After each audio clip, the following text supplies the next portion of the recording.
Hey guys, this is Miko here, back with another video. This one is going to be on an updated patch tier list in terms of builds.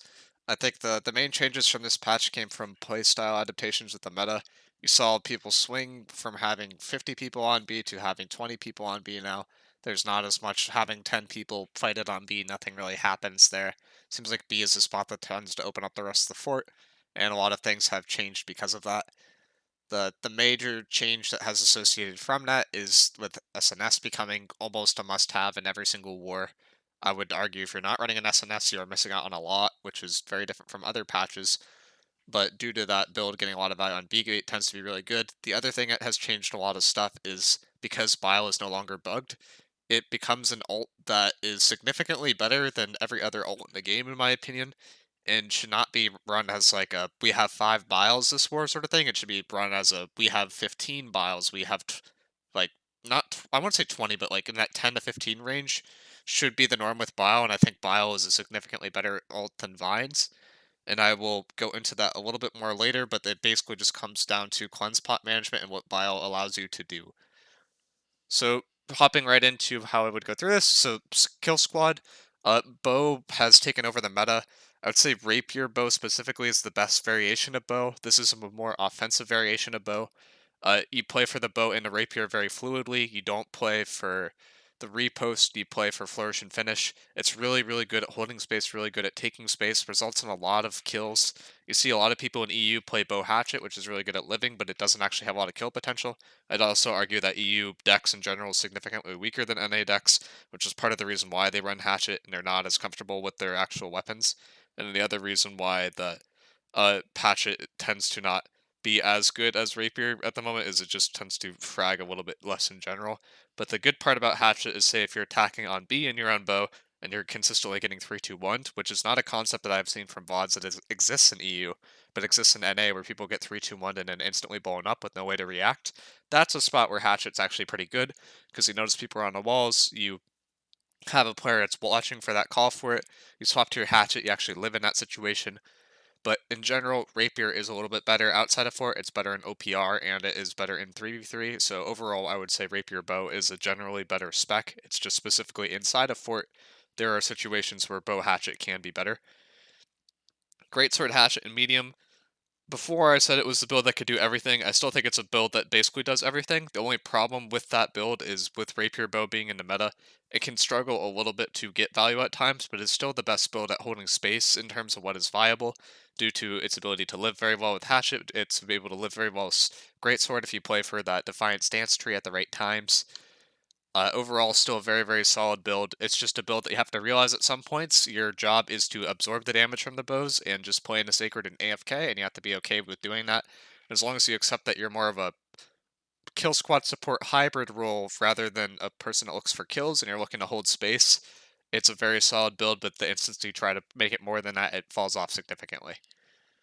BBIG, very, very solid at blowing up healers. Still has healers still have the same problem as before, where they've completely ward into one spec, which tends to be thrust because they're afraid of bows, they're afraid of muskets, which leaves BBIG wide open to blow up and one-shot healers very consistently, which makes it a very, very good spec.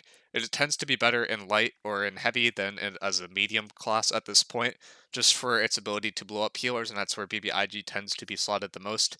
It's very good at pushing into space and holding space, but it's not good at maintaining space when you run it in this spec, unlike the medium variant, which is better at holding space, but not as good at taking space. Would say it's very solid overall, very good. It just tends to be a little bit lackluster if you're the target for some of the kill squads. You could fall over very quickly because you don't have enough. Because you're in light, you can't really get away from them super well, but the IG helps with that. Would recommend trying it. Very good in 3v3, very good in OPR. OPR it's a little bit less good, I'd say. In War, it's very solid.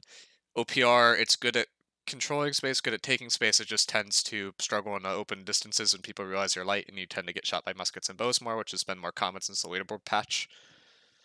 Going down the list more, Spear Hatchet, newer build. Seems very promising. I'd say it's sort of a support kill squad hybrid build. I put it kind of in a few different spots. In support a little bit higher, in kill squad a little bit. Well, I mean, they're in the same spot. Support, the secondary is like kind of an optional. The kill squad seems to be best with the hatchet. You're basically using this like you would a greatsword hatchet, where you're trying to hold space. You have a little bit less damage, a little bit less ability to kill people, but a little bit less crowd control with this variation. You tend to lack more versus BBIG. It tends to be a little bit better at defense of this variation, but I've seen some variants where you run this with the IG and then it's a little bit better on attack. Spear seems like people are starting to figure out the kinks of like when it's good, when it's not good, but it's in a niche situation where it's like Greatsword Hatchet, where it's a good build at holding space, good build at pressuring people out, and denying healers from playing in a spot, but it's not much better at anything else. It has a little bit less passive fortify compared to great swords. You have to be wary of that, but it has some upsides. I have it a little bit lower than S tier at the moment because it's still being explored. Seems to be more popular in EU than NA. I would imagine this build tends to do a little bit worse versus decks than the Greatsword Hatchet, which is why I have it higher as well. But I think it's still a pretty good build. Bow IG, it's not bad. It's just the problem is when people move away from the melee kill squads and went more towards bow, which has been very common because people realize that bow tends to be the easiest build to get a lot of value out of without having to put a lot of skill into it. IG tends to fall off a bit, and Hatchet tends to be better, which is why I have it a tier below. But it's still good at being a gate defense weapon in wars. It's still decent at being a gate defense weapon in OPR, but I'd say outside of the specs, it's generally not a build that you want to run. In those situations, it's generally not as good. Great Sword, Great Axe, and Light, it's not bad. The problem is you just get 3-2-1 by bows. So there's a spot where there are not a lot of bows, this build can take over lobbies. When there's a spot where there are bows, this bow just is worthless and is a dead slot. So if you can navigate that circumstance, then it can be good. If you cannot, I would not recommend running this. It seems like more of a legacy build at this point, where people that have been running it still find a way to get value, but people that are new to it do not know how it works and cannot get value out of it, and it's better just to play other specs. Greatsword Hatchet's a very similar situation. I'd say both these builds are playing more for the greedy variation, where people are not contesting and you're looking to take over lobbies, which is why I have the Hatchet a little bit lower, because if you're playing for this spec, you might as well just go medium. If you're playing for the Greatsword Great Axe, it tends to be a little bit better at taking over lobbies. BB Warhammer, I've only seen one person actually get value out of this, and that's Nevelin. He gets a lot of value out of this, and he gets a lot of insane clips, but I've not seen anyone else get value out of it, so it's barely on the edge of A tier for me at this point. It seems to be a very high mechanical skill ceiling build, but the floor and where you actually start off when you play this build is also very, very low. So very difficult to play. If you want to play, it's very fun. Very good for 3v3. Actually, probably one of the best builds in 3v3. And in OPR, I'd say it's a lot less good, and war, it's pretty good, especially in fort phase. These other builds I'm going to skip through pretty fast, but basically all these builds are outclassed at this point and are former legacy builds that tend to have been better, that I would not recommend running. Firestaff is still not buffed, so don't even bother with that. Void Blade, don't even bother with that. All this stuff I would not bother with. Spear Rapier is kind of interesting, but the problem is Rapier is such a bad weapon that doesn't make any sense. Spear Hatchet's literally just a better variant and bumps it up by 2 tiers on its own. Also, I'll say for all these builds with the Hatchet, if you could do the Hatchet animation cancels, which I talked about in a previous video, then all these builds with the Hatchet just instantly get bumped up a tier. If you cannot do them consistently, then this is the tier that I would rate them at. Bruisers, Stoneform, very good. For some reason, people have been swapping back to Detonate, and then they've been feeding, and then I think people just got bored. But Stoneform is still just better than Detonate in almost every circumstance. Detonate can be a little bit better on defense at times. People are trying to crash through B, and they get to the edge, and you pop your Detonate. When they are body blocked by their own teammates, that's where Detonate actually gets a decent amount of value. But in general, Stoneform is better for wars. OPR, I'd say it's kind of a mix between Detonate and Stoneform. Either one of them gets value, but you just have to know which one when. And then in a small scale, Detonate tends to be better. But Stoneform just allows you to win that Bruiser versus Bruiser matchup so consistently that I can't not rate it higher, because most of these circumstances where you are running a Bruiser is a spot where there are other Bruisers and you're not running a Bruiser in like a 3v3 setting where other builds are better, typically, or even an OPR as of current because there's so many decks. So in those circumstances where there are multiple Bruisers around, that's where Great Axe Warhammer with Stoneform tends to be better. The IG aspect is still getting explored a little bit, but I'd say has fallen off significantly. I would not run these other specs on this list. If you are a bruiser, and I would just stick to your Great Axe, stick to your Warhammer, stick to what you've been playing since the launch of the game and what you will be playing until this game dies. So Uh, yeah, that's the bruiser life. I think everyone's accepted that at this point. You could swap up your gems a little bit. Some people have been trying to avoid gems, seems to have been working very well, but I would not be more creative than that at the moment. In terms of support builds, so the interesting spot where you get to support and tanks is I think there are two distinct playstyles that people have not recognized that they should be. If you are an IGVG and you are not going 300 con, you should be running Bile, in my opinion. If you're an IGVG and you want to run Vines for some reason, go 300 con. Reason being is the Gold Vines is now affected by the 300 con perk, so it doesn't make sense to not go to the 300 con, in my opinion. Because then your Scream also lasts longer, and a lot of your kit just tends to get more value when you go to that higher con. You will pad a little bit less, so I'm sorry that you won't be doing as well on those leaderboards, but in terms of what is better for wars and what is better for living, in terms of better what is better util as a support, 300 con makes more sense because then they can go Scream into Vines, it's gold, into Scream again because the cooldown reduction is good enough with Void Gauntlet inherently that you should be able to get that off even if you aren't running a lot of refreshing with just 50 focus. And then you'll just be able to kind of do crazy things at that point that could have up to 11-second roots in a row if people don't have a cleanse spot or a stone form, and that will just win wars off on its own, and it will win OPR all the time too because people just don't have a cleanse. So that's a really fun way to take over the game and a really miserable thing to be against. But yeah, that's not possible if you don't go to 300 con because your CCs aren't long enough. But if you do go to 300 con, it gets very interesting. As I mentioned before, if you go to 250, I would start running vines. I don't have that on this, or I'd start running bile. I don't have that on this list because I don't think bile is best with IGVG. I think it's better with IGBB, but bile is still viable with IGVG. The main aspect that gets interesting is to get to 250 int. For some reason, the bile's duration of disease also gets extended, like the dots. And that also means that all your dots that are inherent on IGVG will also get extended, meaning that you'll get ults faster, you'll get more biles, and biles tend to carry now since they are no longer pad. In terms of what bile you should run, I think both the heal bile and uh, the exhaust bile are both very good. Exhaust is generally the better one, but in the spot where you're like say on B choke in a fort, then the heal bile is going to be better because 20% lifesteal for your entire army on a small choke will actually keep them alive and help them push through. So, preference of like where you're playing, but Vines and Bile are both very, very good. Stoneform and IGVG I think is specifically very good on defense and it's also very good as a deady point IGVG.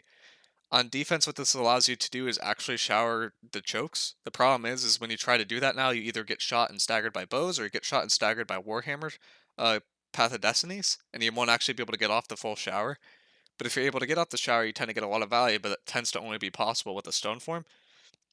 And so I would typically recommend going stone form on defense if you're an IGVG, but if you're on attack, I would have this debate between Vines and Bile, depending if you're on attack or defense, which is how I reflect it a little bit more in this tier list, with the Vines being a little bit higher tier on uh, defense than attack. And this should be Cannon, not Vines here. Okay.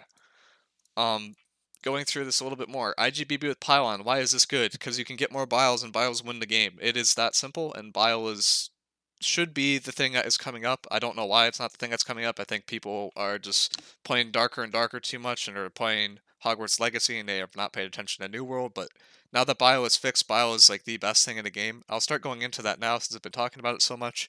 What Bile allows you to do is it's a very consistent ultimate that forces everyone's cleanse pots. If people don't have cleanse pots, they tend to die. Therefore, Bile is better than Vines, because most of the times that you go for Vines, people will just cleanse pot. If you have significant enough vials, then vines will tend to get more value. If you have more vines than vials, then vines will tend to get less value, and vials will still get good value. But you want to hit a threshold where you have a good balance between vials and vines, so that you can have people in your army that are able to follow up on people and get that 20% lifesteal. They're able to hit people that are exhausted, not able to run away. The other team is constantly playing in that 30 to 45% plague, depending if those biles stack or not, which I haven't tested because it's hard to test because no one has gotten a gold tier bile yet for some reason. But yeah, I would run bile. Um, I'm a big fan if it's not obvious. And to people that are not big fans of it, I would say, how many times have you ulted with vines, and what's the percent of the time that they actually result in a kill? I will bet it's less than 20%, and at that point, bile is better to run. I'd say if you are not getting a kill with vines 60 to 80% of the time, then bile is a strictly better ultimate to run at this point. Spear. Very interesting as a support build because it's able to hold space very well. Like VG, it's able to apply a lot of debuffs very quickly. The sweep is very, very good for applying disease. If you run the Plague Strike build, which won't make sense unless you watch my Spear build, but if you watch that, that's where the Spear kind of gets interesting. You're also able to put people on 30% rend very, very consistently, able to hit 44% weakens on people very consistently. Overall, very interesting spec. Seems to be best attached at this point because then he can actually live and play the game, and if you can play the game, then he can do things. So I'd recommend that. Ice Gauntlet also seems to be decent with it. Greatsword also seems to be okay with it. I think you play around with that a little bit. Just know that you don't want to hard commit for things with this spear. You're looking to apply your CC and then live, not be an all-in build like a rapier spear that you would see otherwise. It's a build that is normally slotted on the outskirts of points, not onto Deady Point at this point, because if you're on Deady Point, you will take too much damage and you will just die with the spear. But on the outskirts of points, it tends to be really good at zoning healers away and forcing them to play in a spot where your kill squad can get a lot of value with. Very good as a one or two of in an army. Beyond that, I would not look into running a ton of more spears at the moment. It's also very good at holding back gates. IGBB without pylon tends to be a little bit worse. Why? Because you get your ults a little bit less. Typically, this is when I'm talking about support builds with IGBB, these are medium builds, because supports tend to be in medium, tanks tend to be in heavy, kill squad tends to be in light. Medium IGBB, the best case I've seen for it is because you can lower your con more and you can get away with it. You cannot play 150 con medium IGBB on point and actually be a deady point on medium IGBB, which is noteworthy because a lot of people will say that they can. In reality, if you look at their VODs, they will be either off the point or they will be playing scared as fuck on the point. So don't try to make that work. Just play on the edge of point and try to harass people that are squishy, like healers, or great axes that are charging off the point. You can have fun with that. Try to trap people on the point with your ice showers and your ice storms. But yeah, beyond that, I would say IGBBs tend to not be slotted as much as a support build. It's decent at holding space, but I would argue if you're going to play the IGBB in most circumstances right now where you're trying to take space and somewhat hold space, it is better as a BB and light where you're doing more damage and you're still able to live very well because you have BB and you have IG. And then you're able to do more bursts and you're able to control that space a little bit better. So if you're slotting the spec, just be wary. This spec tends to be better if you're contested, but if you're uncontested, then BBIG tends to be a lot better. It's also terrible at retreating from space, but it's good at holding space, so just make sure that it's a supplement to holding your space and not actually pushing into space, depending on where you're slotting it in your wars, if you want it to get a lot of value. BB Hatchet's kind of a newer thing that I've been playing around with. The whole reason why Hatchet gets really interesting is because of the animation cancels. What BB Hatchet allows you to do is every time that you are stunned, you're able to get out of jail free card with the Berserk animation cancel from SCC. So what that allows you to do is it allows you to go Brazil shirking for aversion, which allows you to heavily contest bows and other forms of range CC without having any detriment. It's a newer concept. I wouldn't say it's been explored heavily, but you lose some of the value that you would have traditionally, but you gain some upside in that. In terms of what you're looking at social distance throw, you're looking at Berserk, and your third perk is optional. I would say it's between the Feral Rush and it's between Infected Throw, depending if you like to all in on people or not. Uh, Definitely say play around with it. I would even move it up to lower A tier, to be honest, just off of what I've seen. Very good spec in OPR, very good spec in 3v3. In War, I would imagine it's a little bit less good, but it's still a good spec overall, and you could have fun with it. BBVG is a spec that's mainly used for 3v3. I would not use it in War. I would not use it in OPR, typically. But it is good at shutting down things in 3v3s, particularly when there's a lot of healers around. In terms of wars, it's decent, but it tends to be worse as a support than an IG or a VG, and you tend to want more con, and you tend to die very fast with the spec, which is why I would recommend running it in heavy and not as a medium class. And the rest of these I'm not going to talk about at the moment, because they are so insignificant that it doesn't make a lot of sense to talk about. IGVG with Pylon probably could be up a little bit higher, but I think it's just better with Storm at the moment because a lot of your abilities synergize off the storm with the way that the class works. Alright, going into tanks. IGBB with Pylon, still the best default tank overall. It's able to pump out Biles, and Bile, I would argue, is the best ult in the game at the current moment because of how many cleanses it forces, and if people don't pop a cleanse for it, they tend to die in clumps very easily because they are effectively getting healed 30% less, which doesn't sound significant until you realize until you're in a spot where you have that on you and you realize that's why you died, and you're like, oh shit, that bile just turned that clump fight, and it tends to do that. So I would say IGBB is definitely the best default tank at the moment. SNS is up there with it. SNS is really only been popularized due to the fact of how many people have been pushing through B and due to how much value SNS gets on that B choke. It is also very good in OPR. It's not viable in 3v3. Most of these specs as a tank are not viable in 3v3. But OPR and in war, SNS is very solid. Very good at controlling gates. Allows people to actually walk in behind you. It is the only thing in the game that seems to have a good counter to bows. Don't try to play Greatsword as a block build. I've tried it, it sucks. SNS tends to be a lot better than that. Also, make sure you have sturdy fortification, make sure you have sturdy. The other perks are more or less optional. Alright, Great Axe Warhammer. Oh, and also with SNS, it doesn't really matter what you play with as your secondary. If you're low on freedom, like I was in the one VOD I posted, I would run it with Hatchet, where I got #1 damage blocked in the West Coast. If you are, because of the animation cancels I talked about before, if you are higher on freedom, I would say run it with Void Gauntlet if there's not a lot of Void Gauntlets where you're playing. Otherwise, I would run it with Ice Gauntlet, or maybe Greatsword, but probably Ice Gauntlet. Great Axe Warhammer, still a very solid build, just does not live in the whatever the stupid meta is at B-Gate that I helped create. So yeah, don't expect it to do a lot there. Unless you are running a lot of aversion with Stoneform, but that's typically not what bruisers want to run because bruisers like to do damage and not be soldiers. So I would stay away from this a little bit more as a tank if on the B choke, unless you have SNS. If you have SNS and you have this build on the B choke, it tends to do a lot. But if you don't have SNS and you have this build on the B choke, you will just die. So it's very good outside of point. When it gets onto point phase, I would say IGBB significantly outclasses this build at the moment. VGBB is typically better than Greatsword Warhammer as a tank. It is, so I'm gonna actually switch that now.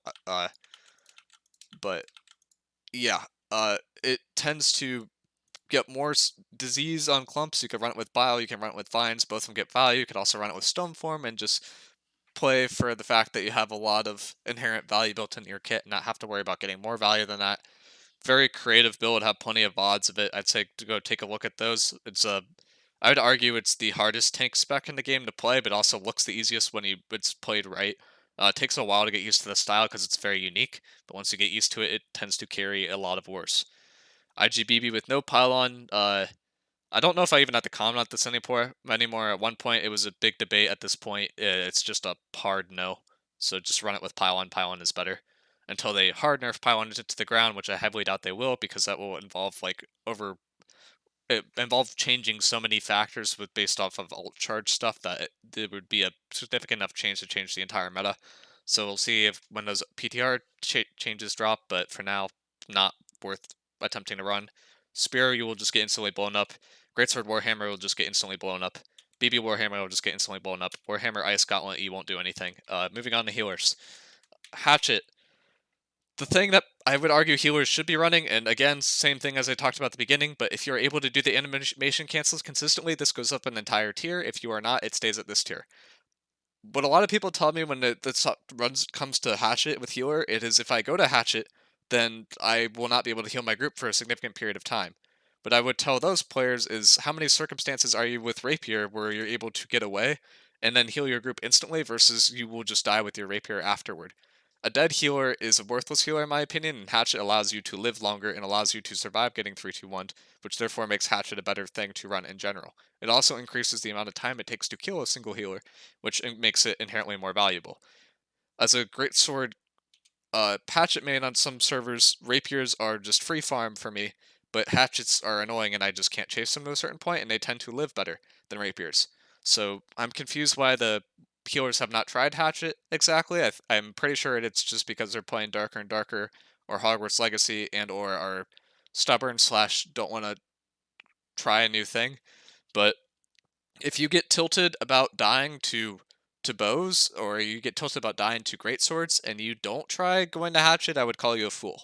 So I would recommend at least trying it. Rapier, the circumstance of rapier is really good.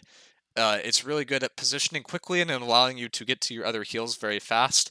So if you are getting soft pressured and not hard pressured, rapier tends to be better. The difference that's been happening lately is healers get hard pressured because people notice they have a rapier, meaning that dex will stick on them and then it'll just die anyway. So that's a spot where hatchet tends to take over because rapier is frankly useless versus bows, but where hatchet actually tends to get a lot of value. So just noteworthy, and I would recommend playing around with that if you're a healer. And yeah, I would just play around with that. Ice Gauntlet, I used to have it on S tier. It's fallen off because there have been so many bows, and Ice Gauntlet's not good as good versus bows, but tends to be better versus melees. It's still a really good thing to run on defense in the fort, because on defense in the fort, you're not really going to be able to get to a safer spot with a rapier, so it makes sense to hold your space better, in which case Ice Gauntlet tends to be better. But other than that, these other specs tend to get more value. So that's why I have it in A, but it could be in lower S. Void Gauntlet has gone up into A tier because people started clumping up more and people need the AoE heals to survive. So that's why Void Gauntlet's higher. If you run Void Gauntlet, you will die, but it is needed as a sacrifice to keep people alive on the B gate at times. So that's going through everything on here. Trying to keep this as short as possible. Still going to hit 30 minutes, or near 30 minutes, but oh well. Uh, Bile, run it. It's really good at forcing the cleanse pots. I've said this like 3 times, but I'm going to keep saying it until I see more biles, because it is really, really good, and you don't realize how good it is until you run it, and then you realize that, hey, that clump I just hit with bile just died. It is noteworthy that this can be eaten by Maelstrom, but if you are able to get value other than that, like if you see people throw a grab, you'll know that they'll run into that and they'll go for shockwave and then go for the maelstrom. So if you try to throw it in the spot where they are going for the shockwave, that's where you tend to get a lot of value from bile. As long as you don't get it eaten by grab consistently, I have seen it being used by healers now for the heal variation, which no longer bugs them. So it is a very considerable thing to run, and maybe could be better than some AoE healers in some slots. I've seen decks run it more. I would recommend running it more if you're a Dex, unless you're able to 3-2-1 people with the cannon and explosive shot combo. And overall, it's just a really solid thing to run. Gets a lot of value. You don't really have to try super hard for it to get value. You can kind of just huck it. Really, really good range. It's sort of like Fireball. Very solid ultimate, both on attack and defense. Now that it is not bugged and causing everything in the game to break. Stone form, still very good. Probably should have put this in S tier to be honest, and Bio in A tier, but I'm stubborn. But Bio counters Stone form to an extent because Stone form does nothing versus Bio. But Stone form allows you to basically play the game in spots where you would not be able to, and it transforms how wars have been played and breaks barriers where some builds like Greatsword, Warhammer would never be considered to be a tank are actually livable as a tank because of Stone form. So I still rate this very highly. Would recommend that basically every bruiser runs Stone Form across other classes. If you can get away with not running it, it is better. But if you have to run it, it is what it is. Vines better on attack than it is on defense. The thing I come to with Vines and Bile is if you are not getting kills from your Vines, I'd say 6 out of 10 times roughly, then you're better off to use Bile. Bile literally does that much more to where I don't think it makes much sense. Even solo alts with Vines to get kills are kind of worth it at this point. It's not a bad alt. It's just the the debuffs and what you gain from it tends to be a lot worse. If you are running vines, consider running 300 con. If you're running bile, consider running 250 int. You will tend to get more value with those alts. Detonate on attack. If you're a bruiser running detonate on attack and you're running into B choke and dying and then complaining about your team why they can't get through B choke, you are the problem. I have seen this way too many times. Stop. Go stone form. So that's all I have to say about that. Outside of fort, pretty good. Cannon on attack, you don't have the high ground, you're not going to get value. Once you get the high ground, you've already won the war, so it's a win more spec on attack. Would not recommend it in most circumstances. Defense, Bile will swing fights on its own. It is insane. Run it with every spec that you can get away with it. I would highly recommend it. Stoneform, very good at contesting the choke. Allows you, if you're an IGVG, to actually get value out of your abilities without getting CC'd and staggered, so you can actually contest that walk through the choke. Very solid overall. Detonate on defense. The reason why it's good is because people walk through B. They body block each other. People in the front will start to try to back up. People from the back will start to push forward. This creates big clumps in the center of B. It's very good at hitting those big clumps with the detonate. You could also just check a bio at it, and then they'll all die. But detonate looks cooler, so it's pretty good to run on defense. Cannon. The reason why it's good is because you could 3-2-1 people with explosive shot. Yeah, that's pretty much it. If you're an EU person and you don't know what a 3-2-1 is, sorry you've been living under a rock watching NA War. because 3-2-1ing is the reason why bows are being run, and I don't know how EU has not figured that out yet, but I guess people are just not mechanically gifted or something. Vines, good. The problem is on defense is people have to walk into you to get value out of the vines, and at that point, Bile is better, Detonate is better, and even Cannon's debatably better. It can be good once people get into the fort, but generally you don't want people to get into the fort, and other builds are better at preventing people from getting into the fort alive. It's a little bit harder to use. It's not bad outside of fort, but once it gets into fort, not very good. And OPR can be okay, but again, Bile tends to be better. Uh, it's a harder ult to use than Bile, and it tends to get less value than Bile, which is why I would say Bile is almost better in every circumstance, but it's not an awful ult if it's the only ult that you have unlocked. Ascent, this is the only time we'll be talking about Ascent, and if you're running Ascent, then have fun with your meme spec, because you're going to go up in the air, come back down, and you're going to get screamed and died. So, yeah, that's what I have for this one. This is basically all dependent on top of bows being meta. If bows are not meta, I would say the one I have from last month is a little bit more relevant. But for now, bows seem to be played a lot. Bow seems very, very good. Bow should be getting nerfed, but bow is not getting nerfed for another month. So this is what we should be playing for this month or something related to this. And I will see you guys in the next video.